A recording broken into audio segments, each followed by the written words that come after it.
and to be able to have the patience to go through certain hardship when we are practicing the Dharma, so, and then those are the, so it is the state of mind to be able to keep without being disturbed at ease and status, even when we are faced with all those different situations, difficult situations. That is what patient means. So it is a state of mind. We have to, it is very important to understand what really patience is. It's not just an external behavior or actions, it's more internal state of mind.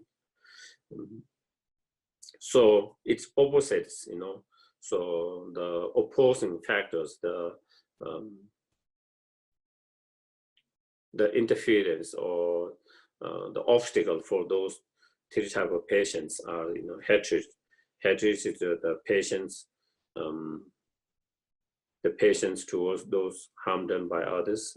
That is and this hardened man or discouragement. When we encounter some kind of challenges, difficult and pain and suffering in our life, we can easily, due to impatience, and we can.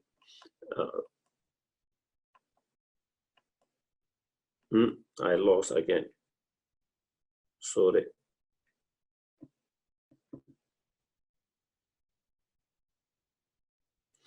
Due to impatience, then we become discouraged and disheartened. That's one of the obstacles. And lack of belief and dislike towards the Dharma, not having faith or inspirations.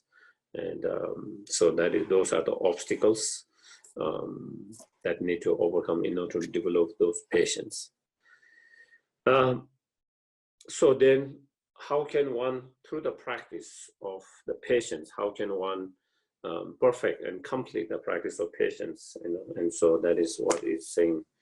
The completions of, the completion and perfections of patience is mere when you practice and with the familiarity and through the practice familiarity and your,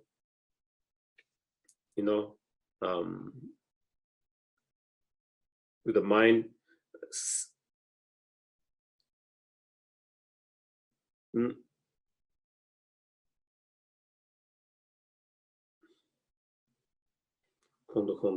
and then becoming a more and more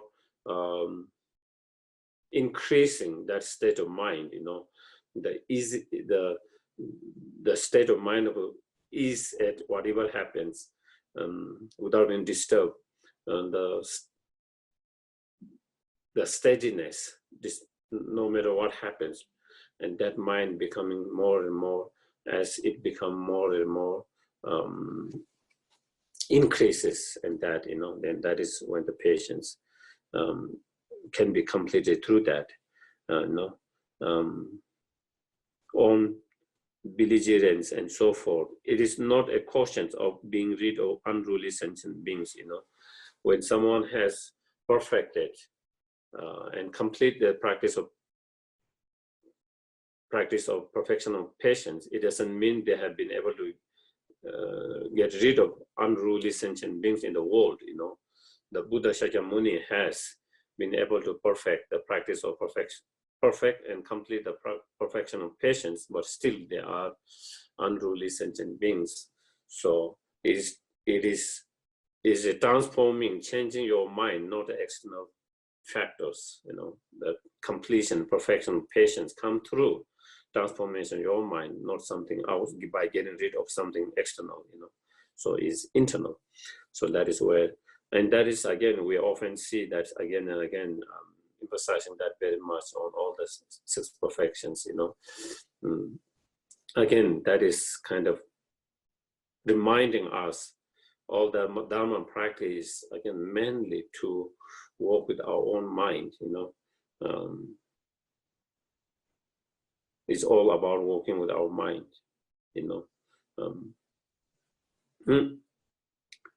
So then in terms of the different type of the patients, there are three type of patients, so the subdivisions. There is the patience not paying heed to harm.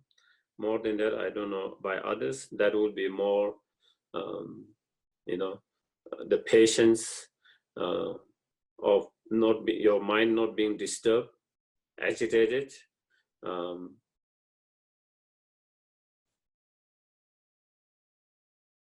Even when someone does harm to you, and to be able to keep your mind in that state, not being agitated, disturbed, and not bothered by that actions to your mind.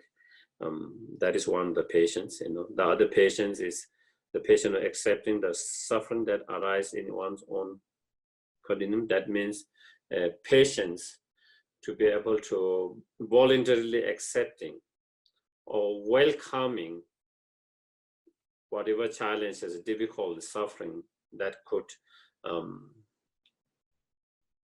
that we might encounter in our life, So instead of kind of pushing them when it arises, when it comes, being okay with that, and accepting it, and even being happy with that, and so that is the second. And third is the patience of mind, certain with respect to the Dharma, and then the third is the patience, to have a aspirations, faith, and respect to the Dharma, in regard to the Dharma, and also when we encounter certain obstacles, certain hardship, when we are trying to study, practice the Dharma, the patience to be able to bear some kind of those hardship. So those are three type of the patience, three different type of patience. And so then next is how to generate the patience in our mind, and so in order to do that, then first it is important to meditate, reflect, meditate on advantage of the practice patience and disadvantage of the patience. The more we understand, advantage of patience and disadvantage of impatience and not practicing the patience. And the more we understand disadvantage of impatience and advantage of patience, the more we will be inspired. The more we will be inspired to develop the patience and to overcome the impatientness. And the more we are inspired to develop patience and overcome the impatientness, the more we will put effort and energies to do that. And the more we put more effort and energy and practice more, the more we will be able to make progress better and more quickly, And so therefore, most of the meditation, many of the practice, it always starts with advantage of doing that practice and disadvantage of not doing that practice. And through that, similarly here, it starts with that, And so then here, it speaks about some of the advantage of practice. So again, even though we're starting, what are the advantages here? That is something with meditation means here, reflecting, contemplating on that. And so really then we really feel, the advantage, how benefit there is to practice the patience in so many different ways. And so here explains some of the advantage here. First, you think about the fact that later you will have few enemies, if we practice the patience, in this life as well as in future life, we will have less enemies,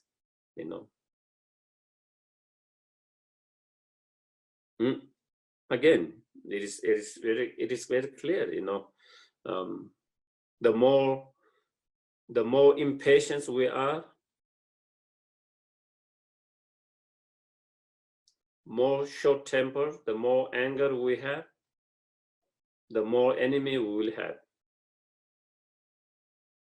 You know, if we have such impatience and anger with problems, we make enemy with our friends in our families. And then you go into your job again, because of your impatience and because of your anger, again, you make other people upset, angry due to your behavior, that comes because of impatience and anger. And then you create more enemy there. And then again, you know, you go to a restaurant, hotel, whatever, again you meet someone else, again you upset them, you make them. And so we keep on making a lot of enemies, you know.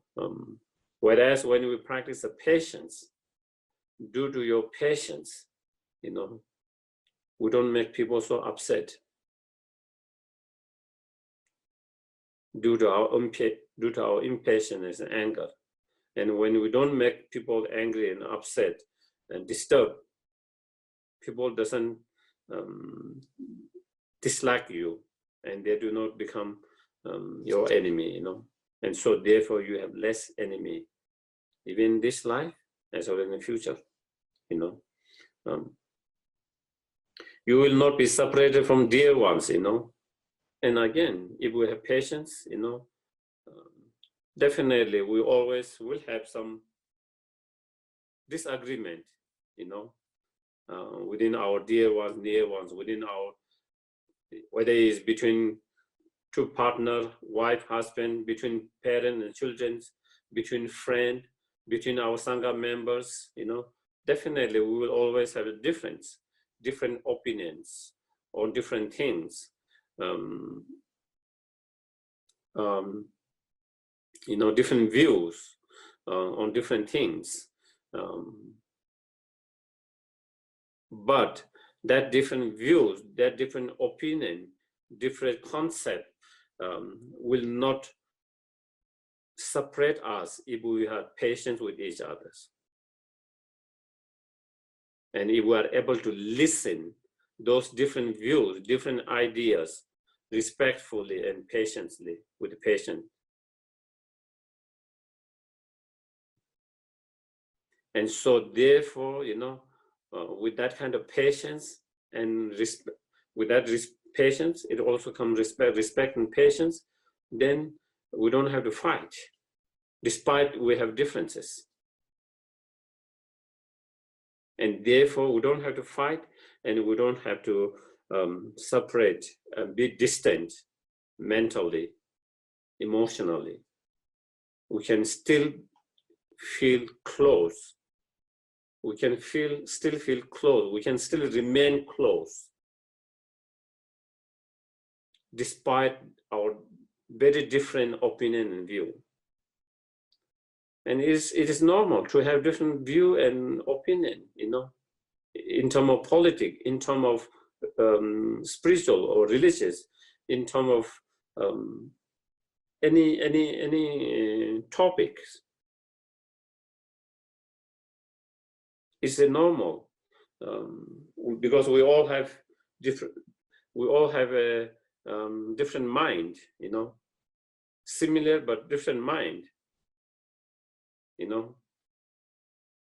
There's a Tibetan saying, you know, 100 person means have 100 different mind, 100 different opinion, different views. Not only with others, even with ourselves, our view keep on changing morning to evening.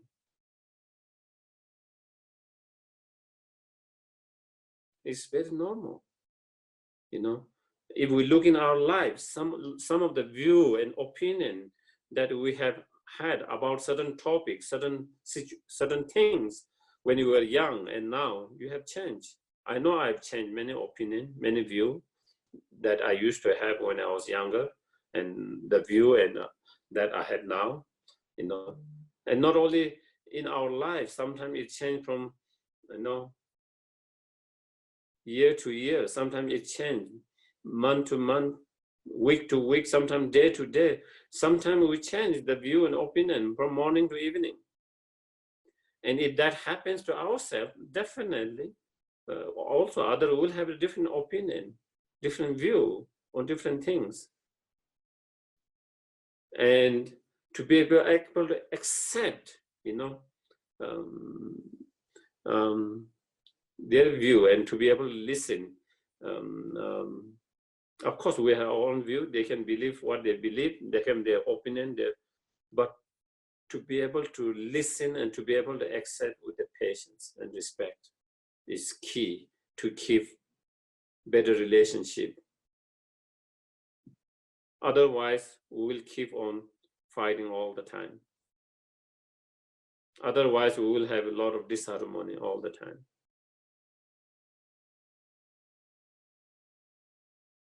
And especially we, human beings, being a social animals, you know, we need to live in social, and therefore it is important to live in harmony. And the patience is one of the cause to be able to keep that kind of peace and harmony, you know. And so therefore, you will not be separated from your dear ones. You know, even we have different idea, different opinion, but because of the patience, you know, we don't fight.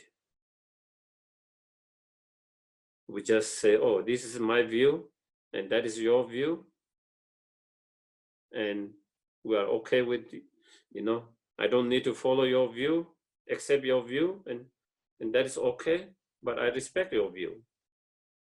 And with that kind of patience, then we don't need to feel bad, ill will feeling with each others. We don't have to feel negative about each others. We don't have to fight about each others, you know. So when you are patient, then you will not separate from others. You will experience much happiness and mental physical comfort and mental happiness, you know, when you have patience. Because your mind is not disturbed and agitated by any kind of situations.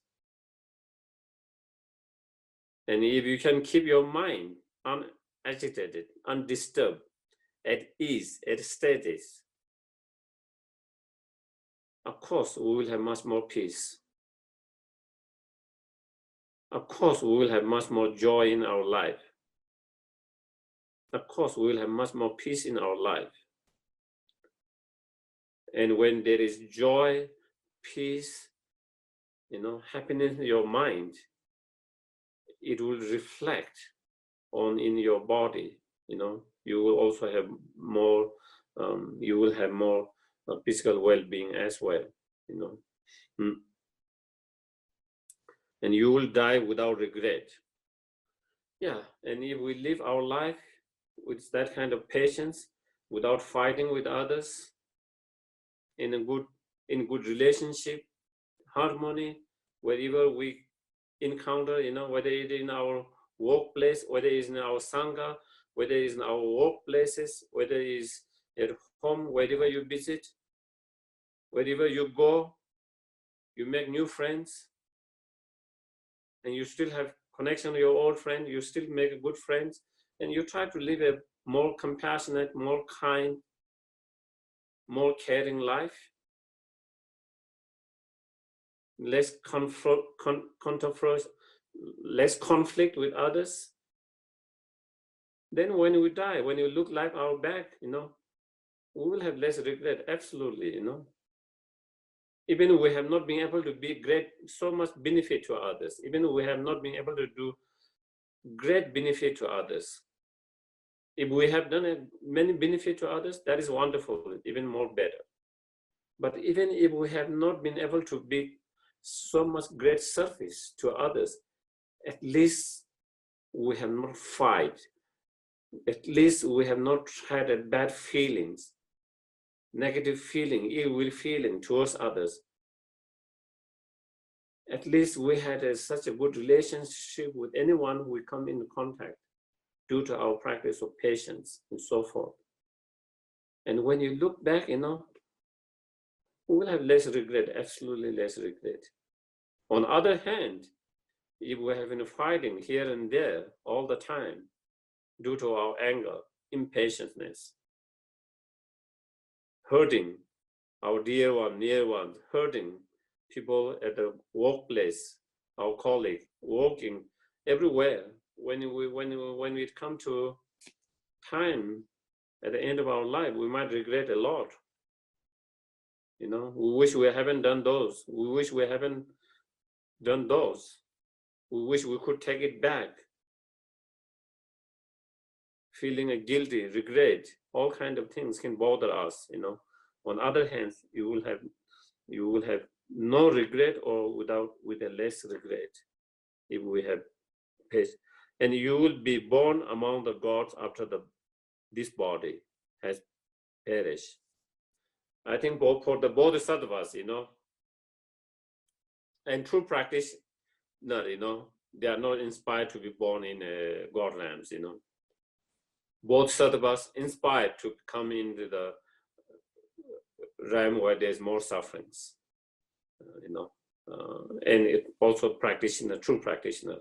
But of course, this is just a general, generally saying if you have patience, instead of being born in one of the lower rebirth, you will be born in one of the higher rebirth. Okay, so this is just giving an example. You will be born in one of the higher rebirth. And so in the continuum of the perfection, it says, for those with the mind that neglect the welfare of others, it was taught by Buddha, the best way is the patience. Yeah. The best way to help and benefit others is through the practice of patience. Through the patience, then we can be able to develop love and compassion. Through the love and compassion, when you have true love and compassion, then definitely we will work for the welfare of others. There's no doubt about that. It's due to the lack of love and compassion that we are unable to work for the benefit of others, welfare of others. The only reason why, or the main reason, maybe the only reason might not be the right, one of the main reason why we are unable to work for the welfare of others is because of our lack of true love and compassion. And when we are impatient and we have anger, it's extremely difficult to have love and compassion and work for welfare of the person to whom we are angry, to whom we are impatient. It's extremely difficult to work for the welfare of someone to whom we have anger, to whom we are very impatient. So therefore, patience really help us to overcome that and to develop love, compassion, and to be able to work for welfare of all sentient beings, That which is good and excellent in the, and this patience is the most greatest qualities and excellent qualities in this world, as well as it bring excellent,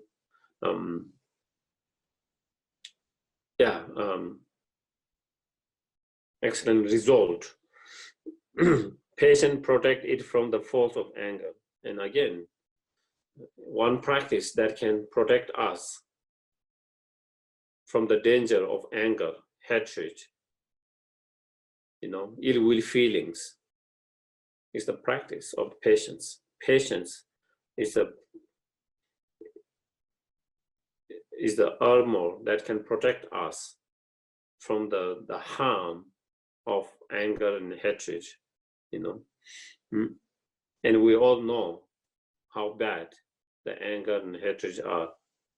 how painful and how harmful they are, you know. So it protects from that pain, that hurt. It is the base of ornament of strong, you know. And again, patience is ornament, like that beautify the persons and person's qualities, you know.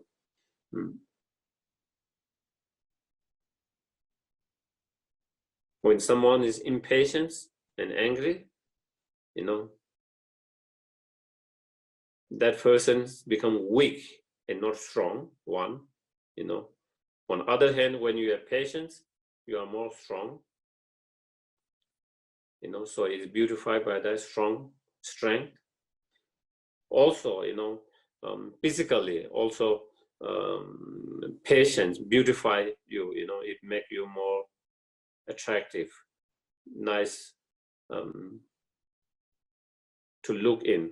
Whereas anger, impatience, you know, is scary, you know, very unattractive, physically, emotionally, mentally.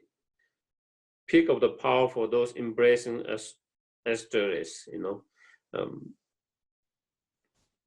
and of course those who are embracing whatever hardship, you know, whatever hardship that we might encounter in our life, you know, if there is some power that can give us to overcome those kind of hardship and not overwhelmed and discouraged by those hardship, the power that give us to deal with that is the patience. If we have the patience, you know, if we have the practice of patience, no matter how hardship it is in our life, no matter how difficult hardship that we might encounter in our life, you will not be discouraged. You will not be overwhelmed by that, you know. So it gives you that kind of strength, how torrent of water for a petty fire of malice, you know.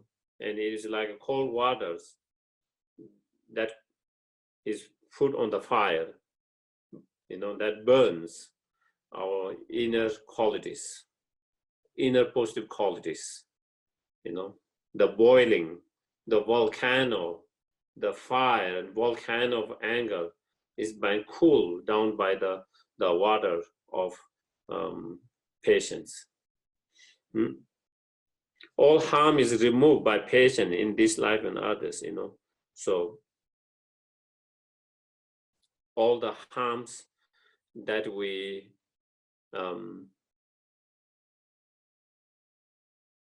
all the harm that we do to ourselves, to others, due to our impatience, due to our anger in this life or this future life, you know, all that will be removed by the practice of patience, you know.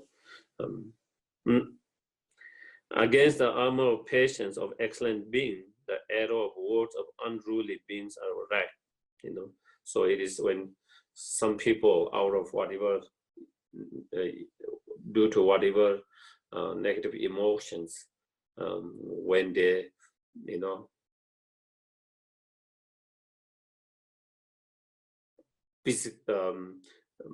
verbally abuse us, insult us, criticize us, say bad things to us, whatever, you know,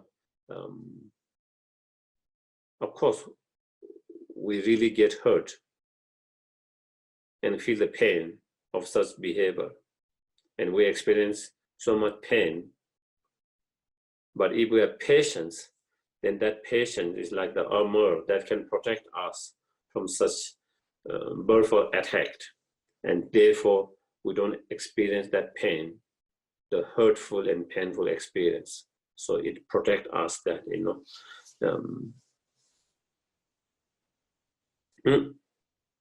Thereby, they turn into the excellent flower of praise and become an attractive garland of fame. And of course, if we practice the patience, whoever is more patience, you know, definitely people like you, you know. Even the animals would like people who are patient than impatient. any human beings, any animals, any beings will be more attracted towards anyone who is more patient than impatient and angry, you know, and therefore, you know, people like you, they praise you, and pain, those things comes. And patience also workshop were formed and accomplished with beautiful qualities adorned with the signs, you know, and also through the practice of perfection and patience, then we can also achieve the Buddhahood, you know, with all the major and minor signs, beautified by all those major and minor signs as well, you know. And so by thinking on that, then here it says, you know, you should meditate on advantages or the benefit of the practice of patience as taught here, until you reach a strong and stable certainty with regard to them, you know. So we try to reflect, contemplate, and meditate on advantage and benefit of the practice of the patience until you feel so strongly with inspiration and steady mind and certainty that thinking that absolutely this is the practice that I need to practice and I need to develop. Absolutely that this is the quality that I need to develop. And therefore I must practice, no matter how difficult it is, no matter how challenging it is. At least I should try as much as possible. So coming to that kind of conclusions, that is the purpose of doing meditation on advantage of patience, to come to that kind of state of mind, you know, so that you get very inspired to practice the patience. And another way to inspire to practice the patience is, you know, to meditate on disadvantage of impatience, you know, and so that is the next one, you know, and there are many again. These are the only few of the examples that Lama Tsongkhapa is giving here in terms of advantage and disadvantage, you know, but there are many others as well. And so some of here is one of the disadvantages. When you are impatient, then that leads to anger, and when anger arises, then that destroy, you know, many things. And one of the things it destroy your virtues, that we have created a lot of virtues in the past. And so here, as it is said in Bodhisattva's way of life, you know, engaging Bodhisattva behavior, what has been gathered in 1,000 eons, like giving and offering to those gone to the bliss, all those good deeds, whatever there is instant of anger, destroy it all. So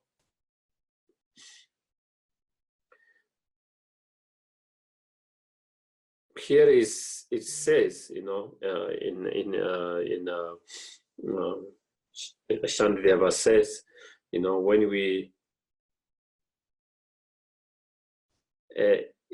instant of anger arises, you know, and how long even that the anger remain, you know, if it's for few seconds, then, you know, few eons of, you know, so 100 eons of virtues is destroyed, and not all the virtues here it says such as giving. And so here I think maybe there are a few ways here, as it's a giving and offering, you know, such as the practice, some of the virtues that we have created, virtues of merit that we have created through practice of generosity, or making offering to the Buddha, Dhamma, Sangha, and so forth.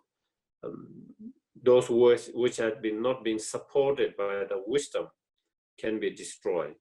But the virtues of merit that have been supported by the wisdom and the virtues that we have accumulated by the wisdom cannot be destroyed by the anger. And that is according to the some of the commentary. So not all the virtues can be destroyed, but some of the virtues, you know, and especially virtues that come through the wisdom cannot be destroyed, and because, you know, yeah, okay. And so here Lama Tsongkhapa, because sometimes according to different scriptures or different teachings, they're slightly different. In some it says it destroys 100 eons virtues, and some it says 1,000 eons virtues. So then here Lama Tsongkhapa is trying to find how they are not contradictory, or, you know.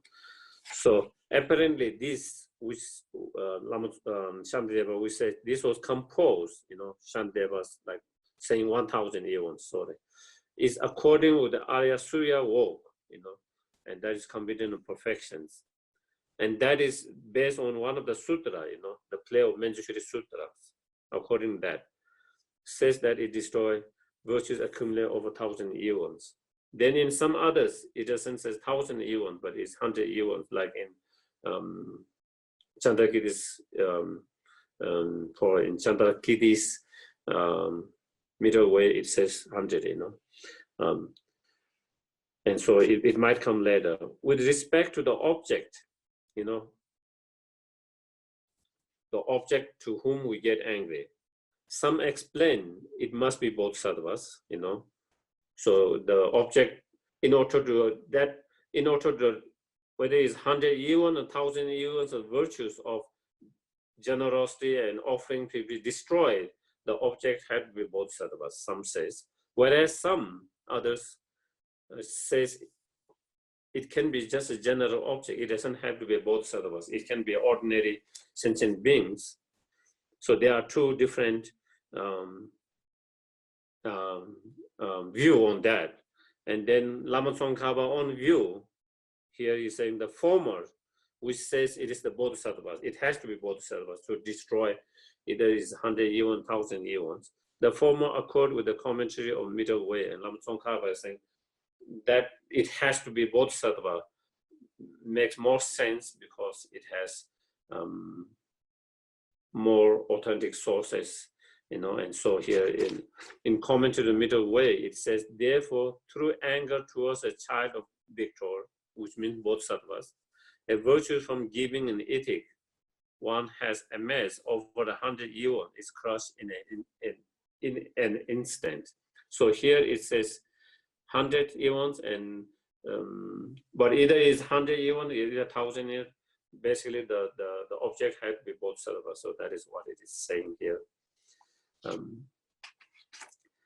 So the object, in terms of the person who is getting angry, the basis, then he, you know, it says, as regard to the basis of one whom anger arises, for like ourselves, you know, even the bodhisattva destroy their root of virtues if they get angry. So he's saying, if the person who is getting angry is bodhisattvas towards another bodhisattvas, even that bodhisattvas get destroyed, many eons of their virtues. And so there is no need to mention this is case for the one who is not bodhisattvas, ordinary being like us, and who get angry at bodhisattvas, you know. So there are different, you know, in terms of that, you know, in some commentary, it says, if a less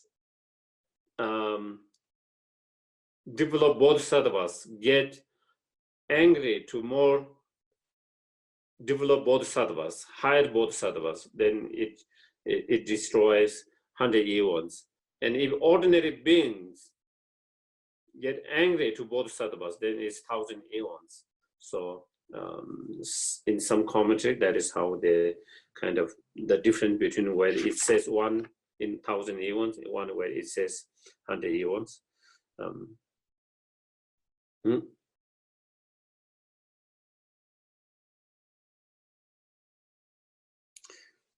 And so again, in Chandrakirti commentary middle way, it says, you know, it doesn't matter, you know, either objects, bodhisattvas or not, or whether the reason to get angry is true or not, you know. sometimes we get angry because,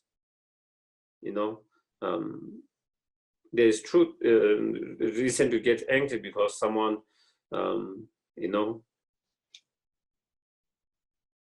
someone kind of spread untrue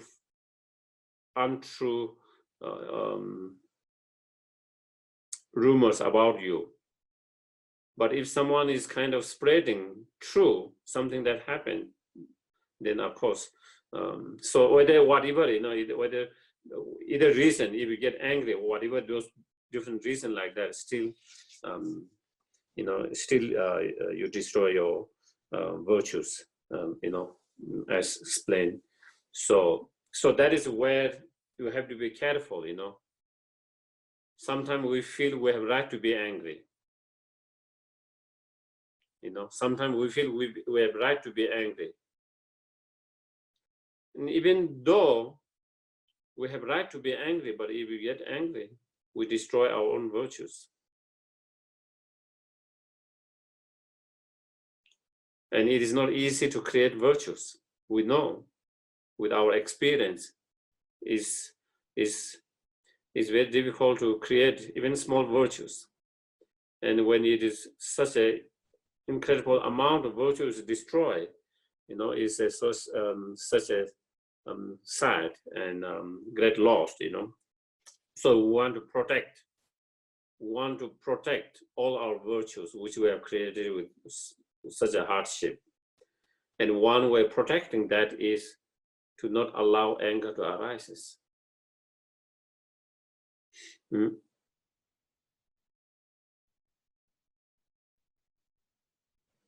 And so here again, Lama Tsongkhapa, in general, anger doesn't need to be directed at bodhisattvas in order for the destroy the root of virtues. So here we are not talking about events of virtues, but in order to destroy the virtues, it can be destroyed by other things. So as a passage quoted from Sarvastin scripture and continuum of training. So here it says,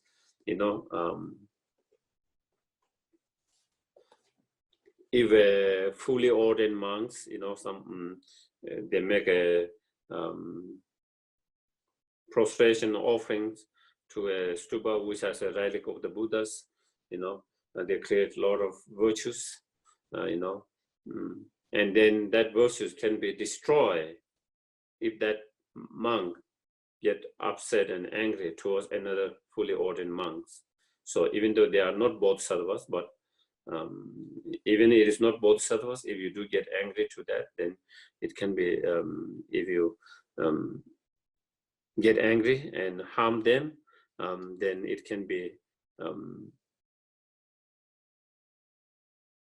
and so here it says, if we get angry to even non-sentient beings, it destroys our virtue. So there's no need to talk if we get angry to someone who has sentient beings, because it hurts and harms them. Whereas if I get angry to the table, it doesn't really hurt and harm the table, but still by getting angry, still I'm destroying my virtues. But of course, if I get angry to another being, then of course, there's absolutely danger of being the potential to harm, to do a harm and hurt. And so therefore, we have to be very careful of that. And then there is some, some discussions about what it means by destroying the virtues, So I don't know whether I need to read all of them. Basically,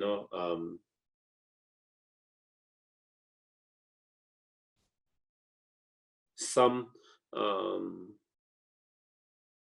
in some commentary, in some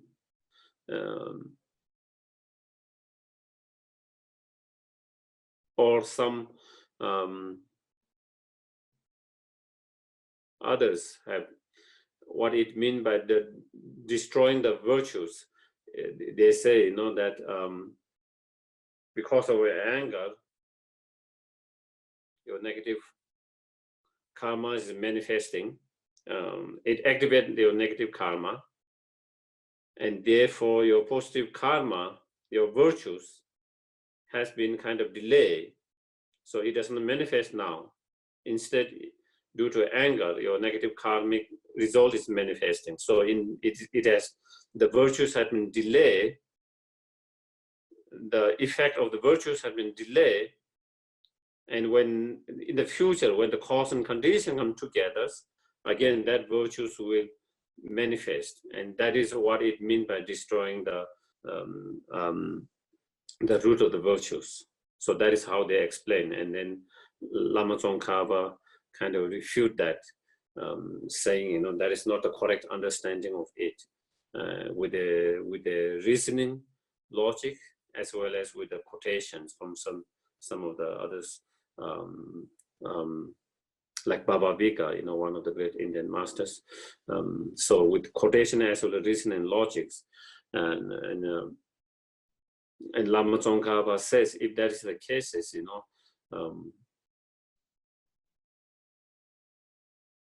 then there will be many other problems. He says,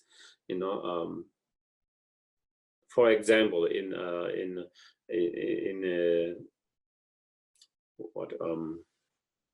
Vasubandhu, in Abhidharma Koshas, and also in Lam-Rim, when he say, at the time of death, which karma manifests first?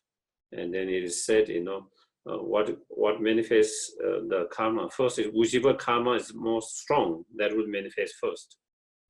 If your negative karma is strong, the result of that negative karma will manifest first. If your positive karma, virtues first, is more stronger, that will manifest first. And if they are equal, then whichever you are more familiar with, that will first manifest. And if they are also equal in terms of familiarity, then whichever is created first, that will manifest. So there is that. So using that logic, Lama Tsongkhapa says, if what you are saying is that, then you would have to say, then all the negative karma, and that will be also destroy the root of all virtues, because all the strong negative karma, because all the strong negative karma postpone all the virtues, delay and postpone all the virtues karma, because that manifests first. And therefore that means you would have to say that all the strong negative karma are destroy the root of the virtues, and so then it it doesn't make sense. Another reason Lama Tsongkhapa says is, for example, when we do purifications, if we do purification through four opening power,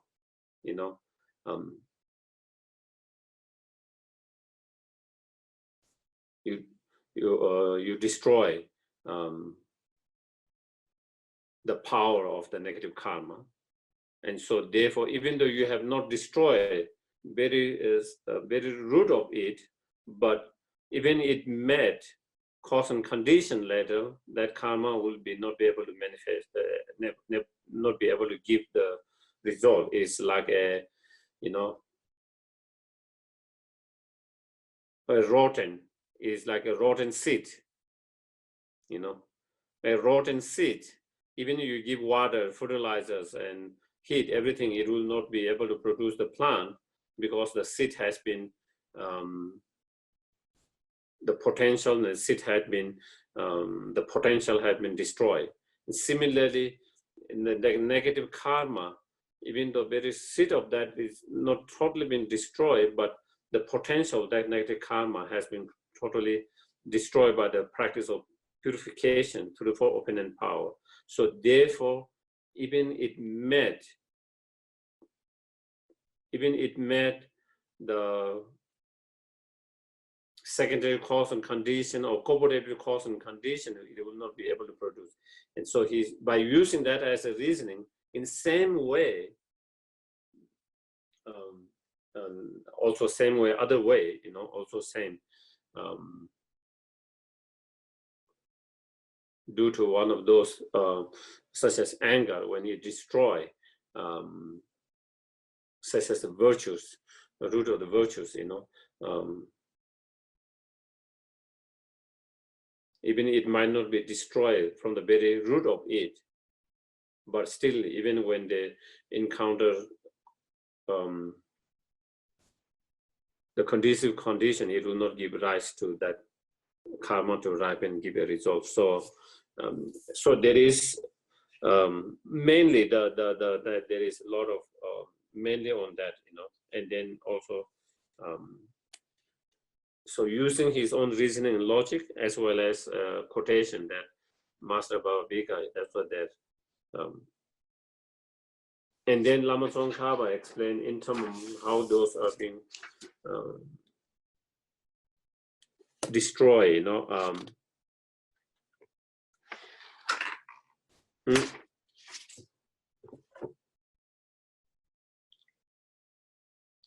And when we talk about whether it's positive karma or virtues or non-virtues or negative karma being destroyed by the opposite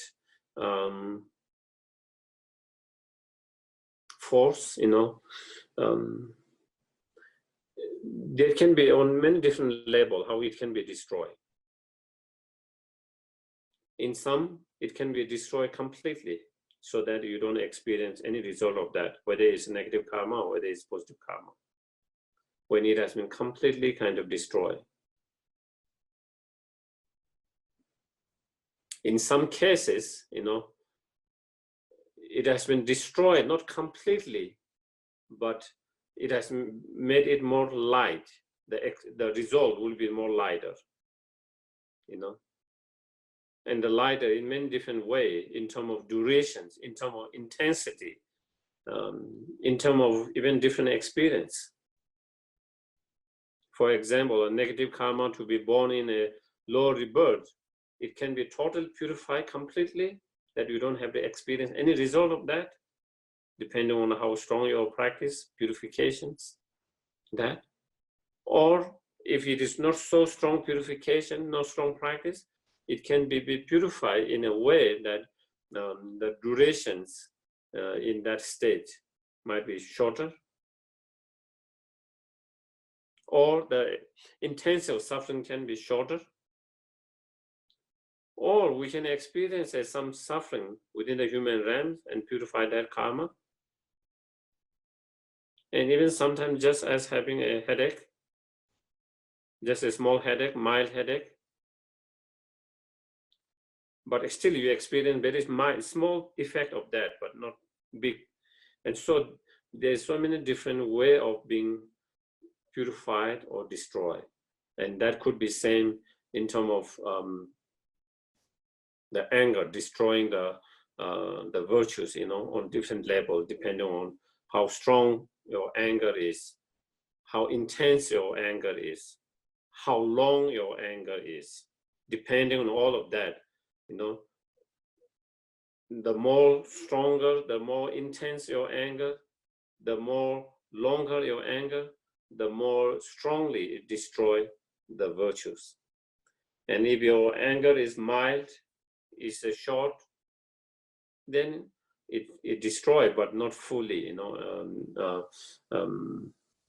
it make the virtues, the potential more less, and so so again, yeah. And then there was also discussions about, Lama Tsongkhapa saying in some cases, even through whether it's purifications or through the anger, even though ripening result might not be experiencing, but still we have that imprint, whether it's anger or whether it's the patience, whatever, the practice of giving, the practice of moral discipline, patience, still, because when you talk about the result, there are 4 results of each of those actions, So even though the result of ripening result might be destroyed, but still we can have the similar result of the actions. And so when there is a similar result of the actions, still when we practice the practice of generosity or moral discipline or patient, whatever practice, it becomes very easy to practice that because of that. So anger has destroyed the ripening result to be let's say, to born in a one higher rebirth, but it has not been able to destroy that imprint of similar result, and therefore, in that sense, it has not been able to destroy fully. And that will be same even in terms of purification, depending on how strong. Through our purification, maybe we might be able to destroy in some, to a certain practitioner, to a certain individual, depending on how strong their practice, sensitivity of their practice, they can be able to destroy, such as the result, ripening result to be born in as a human in a lower rebirth, but they might not be able to destroy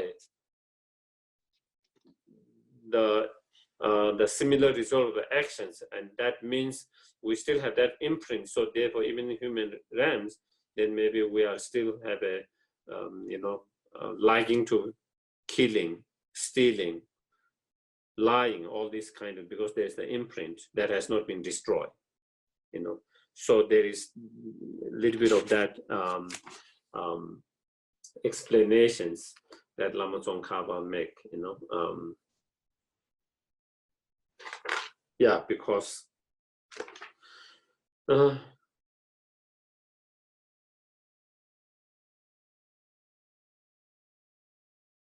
so Lama Tsongkhapa explained, when we talk about whether it's a virtues or whether it's non-virtues, root being destroyed, it doesn't have to be same to everyone, depending on our level of practice, depending on our level of the anger, it can have a different level of effect,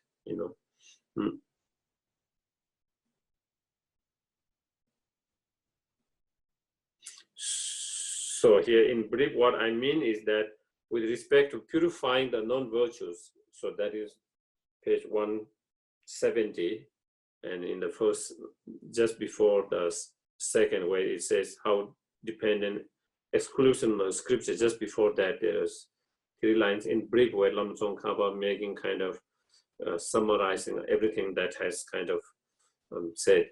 I mean is that with respect to purifying non-virtues, not all effects is necessarily purified, It can be purified, not necessarily it has completely purified everything. It can be purified of something, but there are some effects really. Likewise, with respect to the destruction of virtues, not all its effects is necessarily destroyed, So again, I guess that is also good news, in a way, we do, because we do get angry very often, So even though, so when you see the word, all the root of your virtues of 100 year ones and 1,000 year ones will destroy, is very scary, and sometimes it can become a little bit like overwhelming, and but also one of the things I wanted to say, because sometimes people get discouraged when they see those kind of statements, and when we take those statements literally, and of course, it's hard for us to know how, with our limited knowledge, limited wisdom,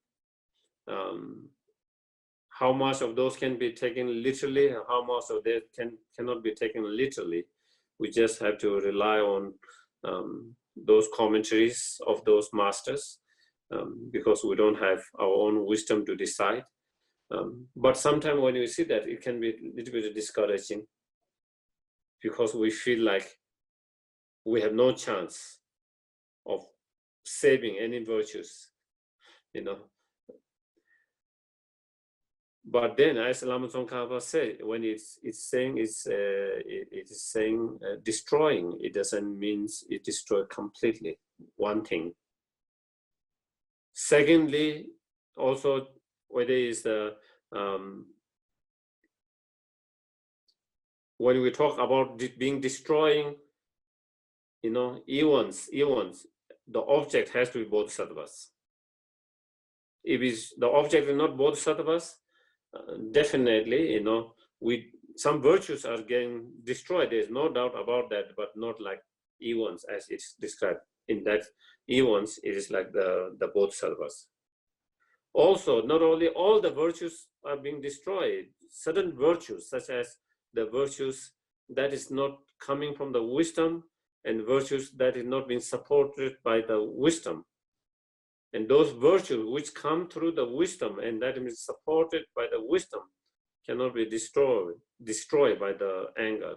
But it is the virtues that have been destroyed is those virtues which does not have support of the wisdom or not coming from the wisdom. That is another point that we have.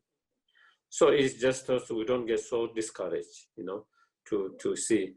And then if we dedicate it fully, our virtues, to all sentient beings or to enlightenment, also those virtues cannot be totally destroyed, you know. As long as sentient beings remain, the virtues will be there. So those are the few things I wanted to kind of make it clarify a little bit, because I know, like, I have been asked at different places by different people, because when they see those statements, they get very kind of discouraged. Another thing that I often say is, you know,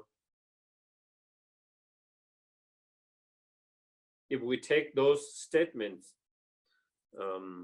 as a what you call face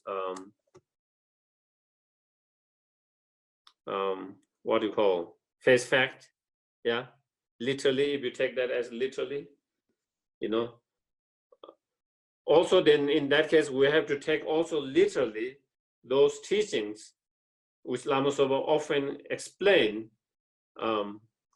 Okay, someone face value, okay, thank you. Yeah, face value, if we take those as face value as literally, then also we have to take face value and literally of those teachings where it says, you know, just by reciting and seeing the mantra, we purify eons of negative karma. So I think then it balances. Do you get it? On one hand, so much of negative karma is being destroyed by such as our anger. On other hand, just by sometimes seeing the holy objects, the mantras, reciting, we create, we purify eons of negative karma. And if we can't take those as a face value, also I'm not so sure we can take face value all other side. So that is where, you know, we so when I think in that way, then, you know, you don't have to be so discouraged and hopeless. Do you get it?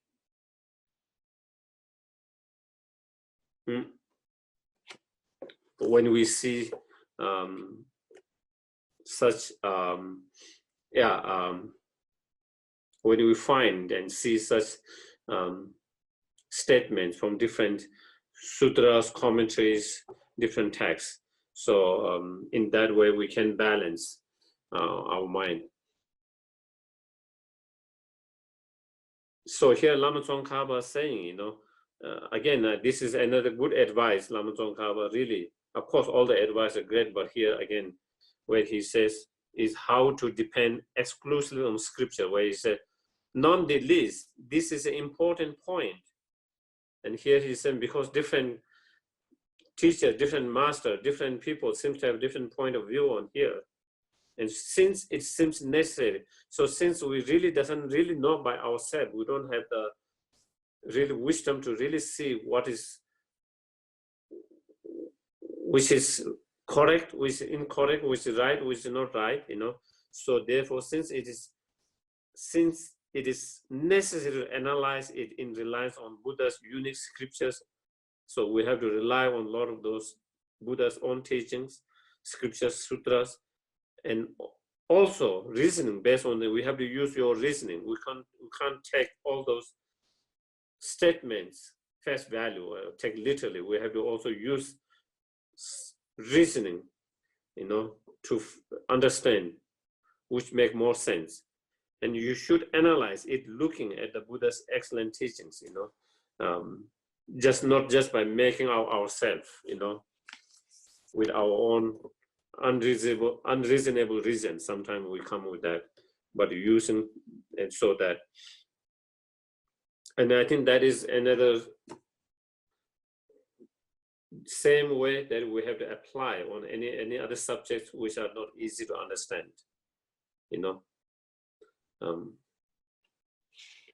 It's hard to make decision by ourselves without relying on some of the Buddha's teachings, and on the basis of that, then using our own mind, reasoning, our own logics,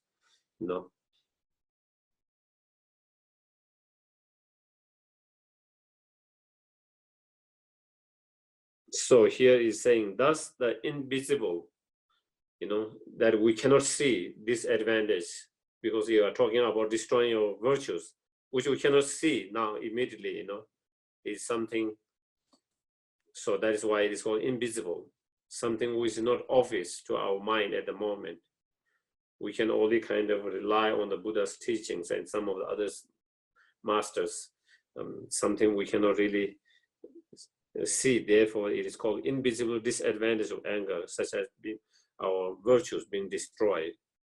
Whether it is 1 year, 100 year, 1,000 year, whatever, are that it project very unpleasant, fully ripening effect,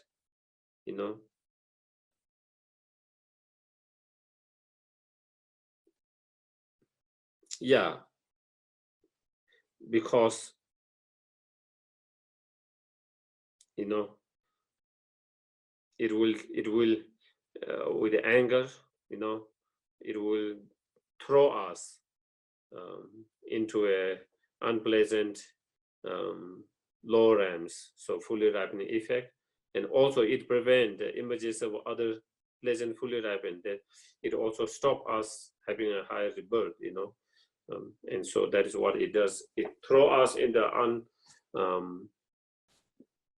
unpleasant low rebirth, and it stop us from having a high rebirth.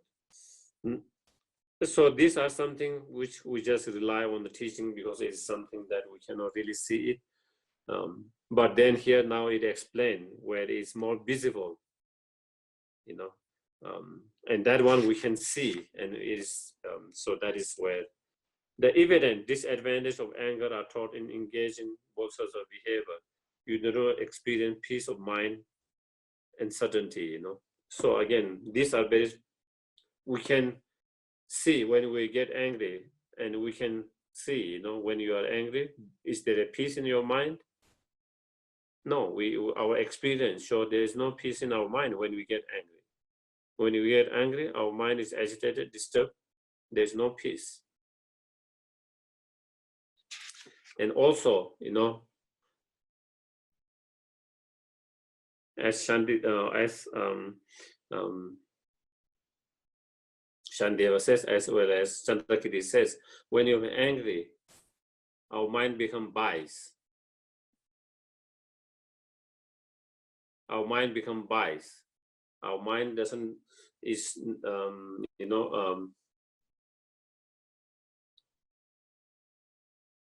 our mind becomes biased, partial, discriminating. And also when you're a state of mind, a state of anger, we are unable to make better judgment.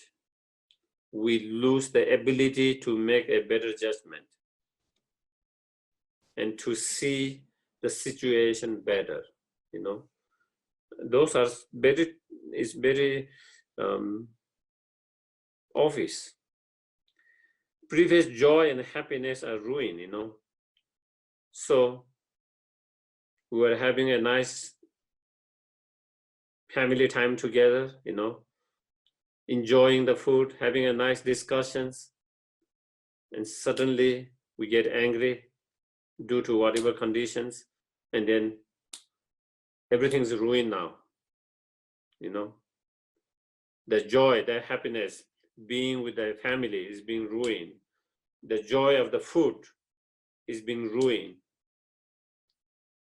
So all, and we're enjoying whatever other joy, all are being ruined,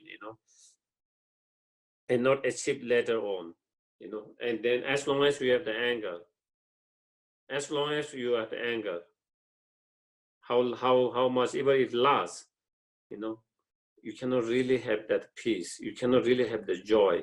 You cannot really have the happiness, As sleep does not come, and again, when anger is strong, of course, when it's subtle, maybe we don't see that, but when it's strong, we can see. We cannot sleep well.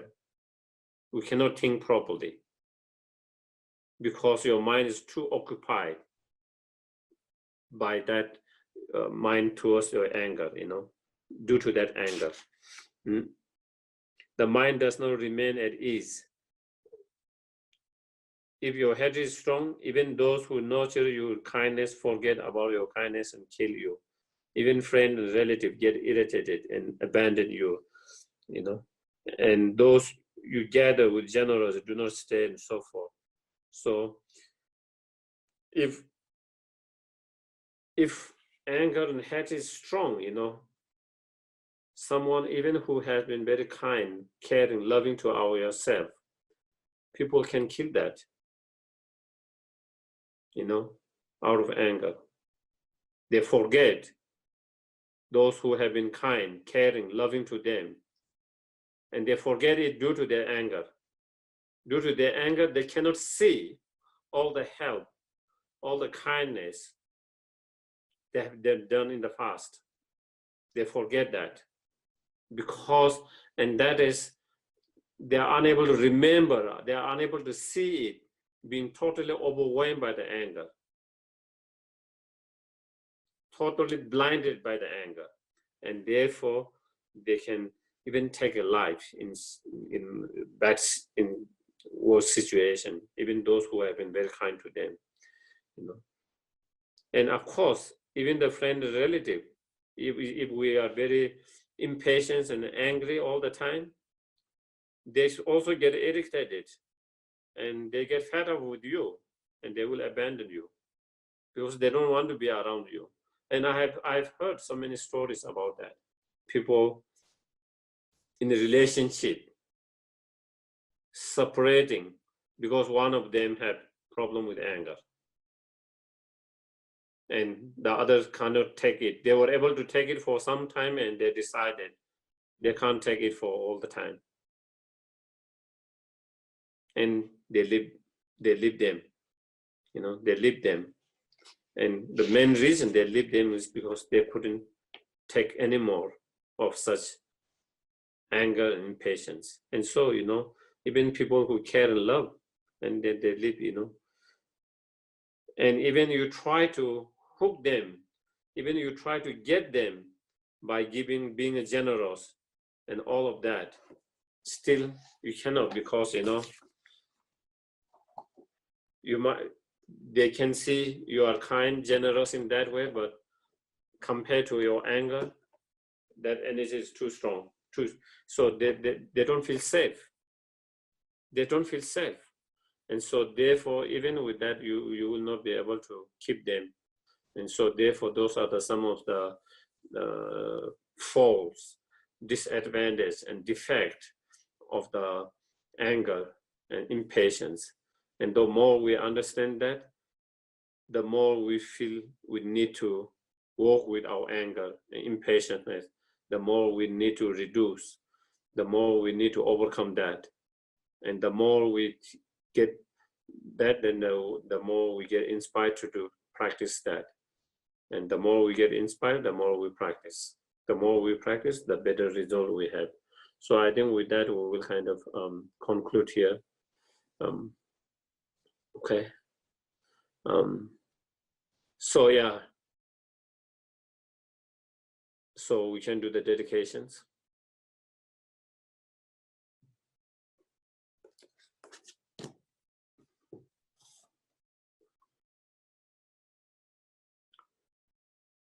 Due to the merit of those virtuous actions, may I quickly attain the state of Guru Buddha and lead all living beings without exception into that enlightened state. May the supreme jewel Bodhicitta that has not arisen arise and grow, and may that which has arisen not diminish but increase more and more. Then we do go for the 2 long light prayer.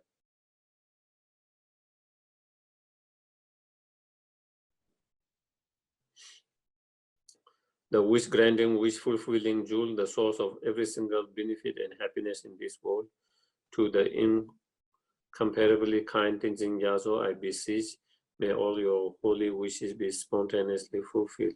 You who uphold the subduer moral way, who serve as a bountiful bearer of all, sustaining, preserving, and spreading Manjuna victorious doctrine, who masterfully accomplish manifesting prayer, honoring the 3 jewels, Savior, myself, and other your disciples, please live long. Okay, thank you very much, everyone. Thank you very much. Thank you. Thank you, Geshe.